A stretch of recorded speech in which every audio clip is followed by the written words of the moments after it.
আসসালামু আলাইকুম।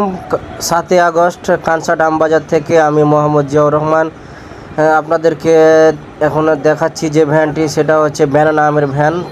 তো দেখি আজকে এই আমের কত চাইছেন এটা দাম?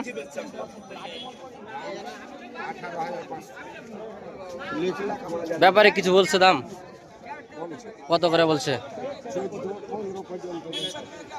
15 পর্যন্ত। আপনারা দেখতে পাচ্ছেন এটা হচ্ছে ব্যানানা আম। 14-15 হাজার টাকা পর্যন্ত ব্যাপারীরা বলেছে। এখন মনে করেন বাগানে আম কিন্তু এর থেকে আর ভালো কোয়ালিটির আম কিন্তু কানসাটে আর দেখতে পাবেন না। কানসাটে সব থেকে ভালো এবং টপ কোয়ালিটির আম, মানে প্রত্যেকটা মানুষ তার মনে করে আয়নার মতো কিন্তু আমে দেখতে পাবে। আমের কালার দেখতে পাচ্ছেন একবারে প্রিমিয়াম কোয়ালিটি। এর থেকে ভালো আম কানসাটে আজকে আর নাই। এটা যেটা দাম, যারা ভিডিওগুলো দেখছেন তারা বেশি বেশি একটু শেয়ার করবেন, লাইক করবেন, যাতে আপনাদেরকে প্রতিদিন আপডেটগুলো জানাতে পারি। ধন্যবাদ। আসসালামু আলাইকুম।